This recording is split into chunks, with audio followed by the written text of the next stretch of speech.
Hello student, class 10 का ये चौथा या पांचवा लेक्चर है। ठीक, तो क्लास 10 में हमने पिछले वीडियो में पढ़ा था कि भोजन आमाशय में आने तक, ठीक, गृहस्थिका में पाचन तक पढ़ लिया था। वहाँ पर भोजन का कुछ भी पाचन नहीं होता। अगर देखा जाए तो मुख्य पाचन आमाशय से ही होता है भोजन का, क्योंकि आमाशय से बहुत से एंजाइम्स निकलते हैं जो भोजन के अणुओं को तोड़ते हैं और भोजन को पाचन में सहायक होते हैं। ठीक, तो अब आमाशय से कौन से एंजाइम निकलते हैं उनके बारे में चर्चा करेंगे। ठीक, तो हाँ, हेडिंग डालेंगे आमाशय में पाचन। आमाशय होता है पेट, ठीक, आमाशय में पाचन।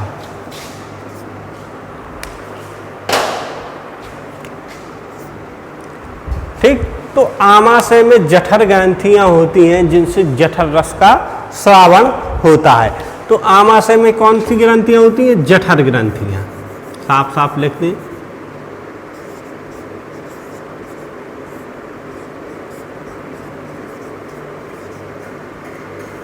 ठीक, इससे आपको बनाना ही नहीं, हम पीडीएफ में भेज देंगे तो आप उससे लिख लेना। ठीक, यहाँ पर सिर्फ आपको समझना है। ठीक, तो आमाशय से जठर ग्रंथियां निकलती हैं। जठर ग्रंथियों से कुछ एंजाइम स्रावित होते हैं।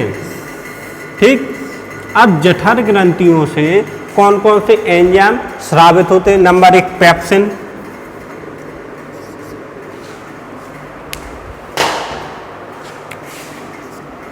Number 1 pepsin.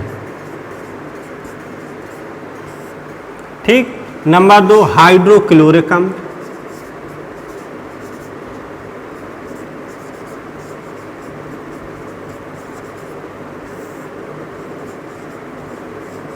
इसे HCl भी बोलते हैं, हाइड्रोक्लोरिक अम्ल। और दूसरा श्लेष्मा।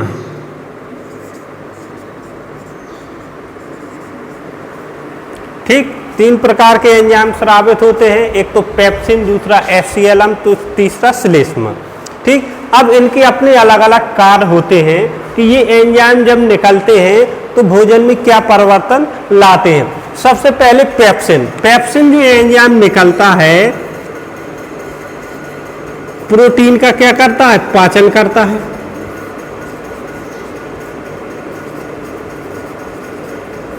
जो पेप्सिन एंजाइम निकलता है, देखो पेप्सिन के आगे एंजाइम और डाल लेना।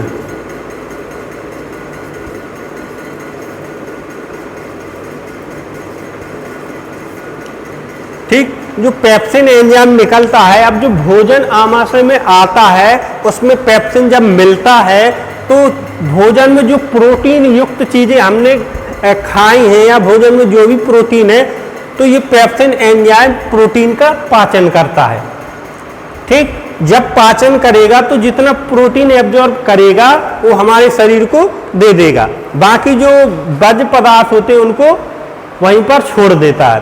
ठीक, तो जो पेप्सिन एंजाइम होता है वो प्रोटीन का पाचन करता है।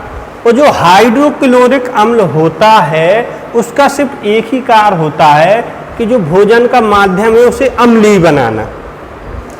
HCl अम्ल का कार्य होता है भोजन के माध्यम को क्या? अम्लीय बनाना। ठीक,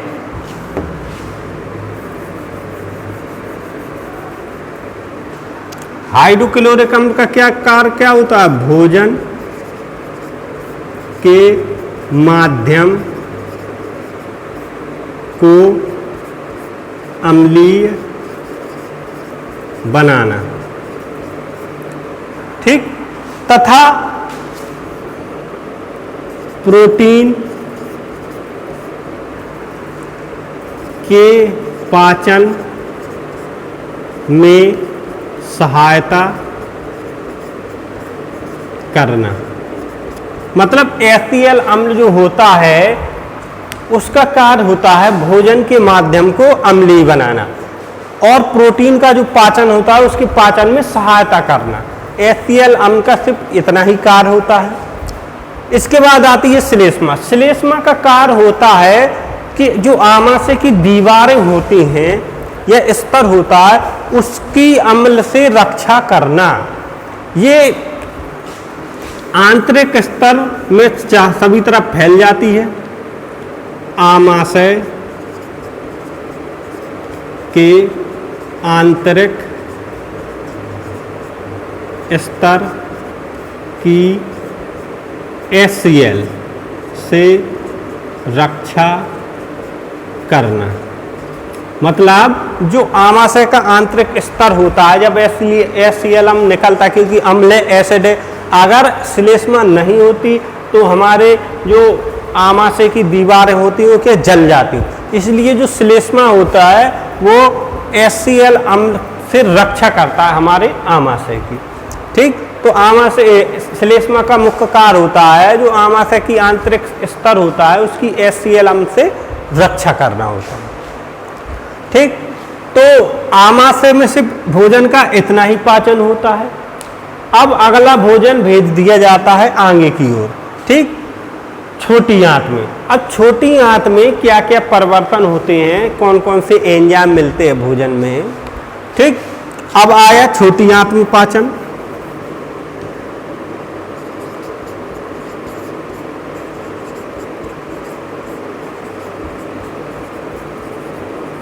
छोटी आंत को बोलते हैं क्षुद्रांत।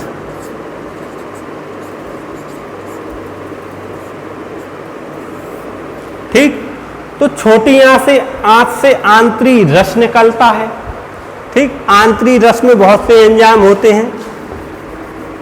छोटी आंत से क्या निकलता है, आंत रस निकलता है।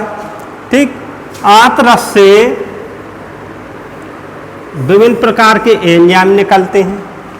ठीक, जो क्या करता है, बहुत से एंजाइम निकलते हैं जो क्या करते हैं, जो भोजन में उपस्थित कार्बोहाइड्रेट भोजन में उपस्थित होता है,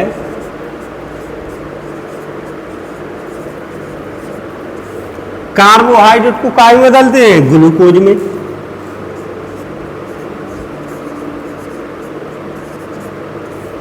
जो भोजन में कार्बोहाइड्रेट होता है आंतरी रस उसको ग्लूकोज में बदलता है। ठीक, और जो भोजन में वसा होती है, जो भोजन में वसा होती है, ठीक, उसको काय में बदलता है, वसीय अम्ल।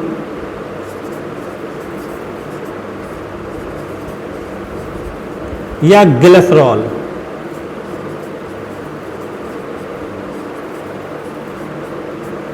वसीय अम्ल या ग्लिसरॉल। और तीसरा है प्रोटीन को बदलता है अमीनो अम्ल में।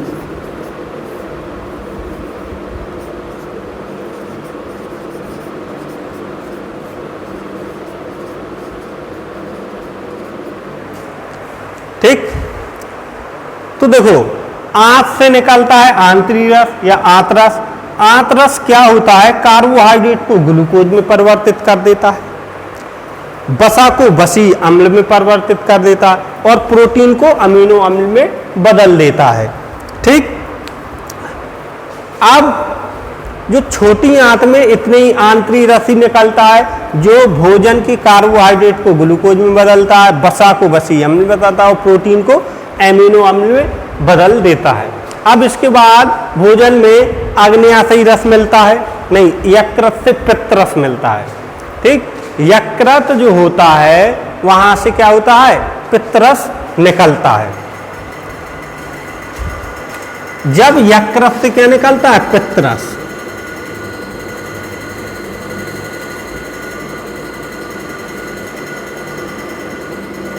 देखो भोजन यकृत में नहीं जाता है, भोजन तो रहता है छोटी आंत में, लेकिन यकृत जो होता है उधर से पित्तरस निकलता है और छोटी आंत में आता है वो पित्तरस। तो जब पित्तरस आता है तो जो वसा होता है,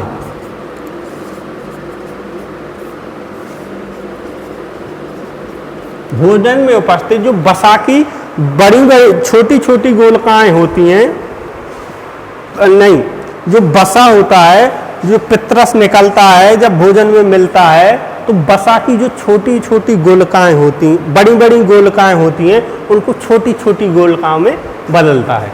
ठीक, जो वसा का भोजन में जो वसा के बड़े बड़े गोलकाएं होती हैं उनको छोटी छोटी गोलकाओं में तोड़ता है। ठीक, तो नीचे लिख देंगे बड़ी गोलकाएं,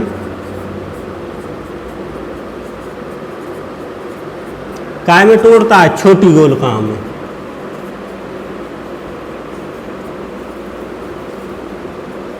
इसी प्रक्रिया को क्या कहते हैं, इमल्सीकरण। ठीक, अगर पूछ देता है आपसे कि इमल्सीकरण क्या होता है तो आपको लिखना है कि यकृत से जो पित्रस निकलता है वो वसा की बड़ी बड़ी गोलकाओं को छोटी छोटी गोलकाओं में तोड़ने की प्रक्रिया को क्या कहते हैं, इमल्सीकरण कहते हैं। ठीक, मतलब वसा की बड़ी बड़ी गोलकाओं को छोटी छोटी गोलकाओं में तोड़ना ही इमल्सीकरण कहलाता है। ठीक, अब यहाँ पर जो भोजन का पाचन होता है जितना होना होता है वो हो जाता है। अब आगे जो यहीं पर छोटी आंत में एक और एंजाइम आता है अग्न्याशय से। अग्न्याशय से क्या आता है, अग्न्याशयी रस। ठीक, ये हो गया ए, ये हो गया बी, अग्न्याशय।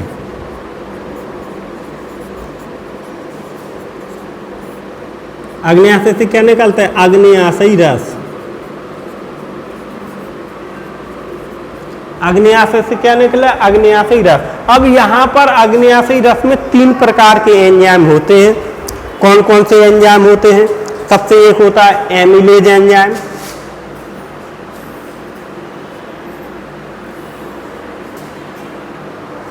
Amylase enzyme.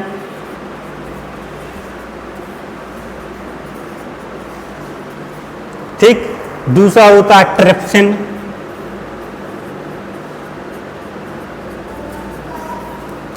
तीसरा होता है लाइपेज।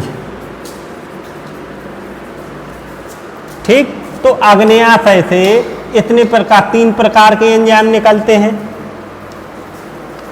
नंबर 1 हो गया एमिलेज, नंबर 2 हो गया ट्रिप्सिन, नंबर 3 हो गया लाइपेज। ठीक, number 1 amylase enzyme, number 2 trypsin, number 3 lipase enzyme. अब इन एंजाइम का कार्य क्या होता है, देखो अब जो प्रोटीन होती है भोजन में, तो प्रोटीन में भोजन मिलकर जो भोजन की प्रोटीन होती है उसको ट्रिप्सिन काय में बदल देता है, पेप्टोन में। ठीक, जो भोजन की प्रोटीन होती है ट्रिप्सिन उसको पेप्टोज में बदल देता है, पेप्टोन में। ठीक, और जो भोजन में वसा होती है, वसा को लाइपेज वसी अम्ल में बदलता है।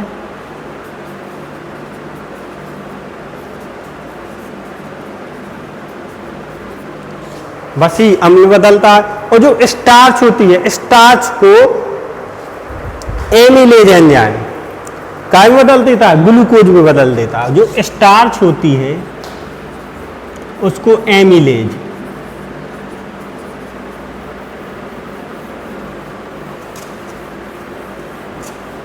काय में बदल देता है, ग्लूकोज में बदल देता है। ठीक, अब यहां पे भोजन का पाचन पूर्ण हो जाता है। जितने भी भोजन में प्रोटीन, वसा, कार्बोहाइड्रेट, जितनी भी चीजें पाई जाती हैं सब चीज का पाचन हो जाता है। और जो शेष बचता है, इनके अलावा भी कुछ चीजें शेष बचती हैं, उन चीजों को बड़ी आंत में भेज दिया जाता है या ट्रांसफर कर दिया जाता है। और बड़ी आंत में क्या होता है, क्रमांकन की गति होती है, उसके द्वारा जो अवशिष्ट पदार्थ होते हैं गुदा द्वार से बाहर की ओर निकाल दिए जाते हैं। ठीक, तो आपको ये डायग्राम पूरा याद कर लेना है या रटना है, जैसा भी आप याद कर सको आपको याद करना पड़ेगा। ठीक, इसकी पिक हम भेज देंगे आपको, 2 टाइप से भेजेंगे आपको। जॉन टाइप से एक तो लिखा लिखाया भेजेंगे, फिर दूसरा ही डायग्राम वाला भेजेंगे। जो भी आपको सिंपल लगे जैसे में आपको, तो वो एक लिख लेना है। ठीक, वैसे अगर आप डायग्राम बनाओगे, डायग्राम से नंबर अच्छे मिलते हैं, सीधे डायरेक्ट लिखने की अपेक्षा डायग्राम से नंबर अच्छे मिलते हैं, पर थोड़ा कठिनाई होती है याद करने में। अगर आपको समझ में आ जाए तो याद भी आसानी से हो जाता है। ठीक, तो इसको एक बार हम फिर से दोहरा देते हैं। जब आमाशय में भोजन आता है तो उसमें जठर ग्रंथियां होती हैं, जिससे कुछ अम्ल निकलते हैं, जैसे एक पेप्सिन एंजाइम निकलता है, दूसरा हाइड्रोक्लोरिक अम्ल, तीसरा श्लेष्मा। पेप्सिन का कार्य होता है प्रोटीन का पाचन करना, हाइड्रोक्लोरिक अम्ल का कार्य होता है भोजन के माध्यम को अम्लीय बनाना तथा प्रोटीन के पाचन में सहायता करना, और श्लेष्मा का कार्य होता है आमाशय की जो आंतरिक सतह होती है उसकी हाइड्रोक्लोरिक अम्ल से रक्षा करना, ताकि वो जले ना या कटे ना।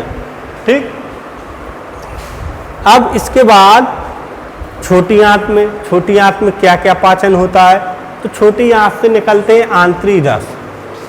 ठीक, अब आंतरी रस जब निकलते हैं तो उनसे कौन कौन से आंतरी रस जो होता है वो भोजन के किस किस हिस्से को पाचित करता है। सबसे पहले कार्बोहाइड्रेट, जब कार्बोहाइड्रेट आंतरी रस में मिलता है तो उसको ग्लूकोज में बदल देता है, वसा वसी अम्ल में बदल देता है, प्रोटीन अमीनो अम्ल में बदल देता है। जो आंतरी रस होता है वो कार्बोहाइड्रेट को ग्लूकोज में बदल देता है, वसा को वसी अम्ल में बदल देता है, और प्रोटीन को एमिनो अम्ल में बदल देता है। इसके बाद यहीं पर भोजन कहीं नहीं जाता, यहीं पर यकृत से पित्तरस निकलता है। ठीक, और छोटी आंत में ही आकर पित्तरस भोजन से मिलता है। तो पित्तरस क्या करता है, वसा की जो बड़ी बड़ी गोलकाएं होती हैं उनको छोटी छोटी गोलकाओं में तोड़ देता है। ठीक, इस क्रिया को एमल्सीकरण कहते हैं। लास्ट है अग्न्याशय। अग्न्याशय से अग्न्याशयी रस निकलता है। इससे 3 प्रकार के एंजाइम निकलते हैं, एमाइलेज, ट्रिप्सिन और लाइपेज। एमाइलेज, ट्रिप्सिन और लाइपेज ये एंजाइम निकलते हैं जो भोजन की प्रोटीन को पेप्टोन में बदल देते हैं। जो ट्रिप्सिन एंजाइम होता है भोजन की प्रोटीन को पेप्टोन में बदलता है। जो लाइपेज एंजाइम होता है वो वसा को वसी अम्ल में बदलता है, और जो एमिलेज होता है वो स्टार्च को ग्लूकोज में बदल देता है। बस यहाँ पर भोजन का पाचन क्या होता है, पूर्ण हो जाता है। इसके बाद भोजन जाता है बड़ी आंत में। बड़ी आंत में क्या होता है, भोजन का कोई पाचन नहीं होता है। जो वर्ज्य पदार्थ होते हैं, जो अपशिष्ट होते हैं, उनको गुदाद्वार से बाहर निकाल दिया जाता है। ठीक, तो इतना आपको डायग्राम बनाना है, इतना आपको समझना है। ठीक, अब इसके आगे वाले वीडियो में हम आपको आगे बताएंगे कि आगे क्या पढ़ना है। ठीक, तो इतने भी इस वीडियो में आपको सिर्फ इतना ही है, भोजन के पाचन ही बताना था, और इसको डायग्राम को अच्छे से याद कर लेना। ठीक।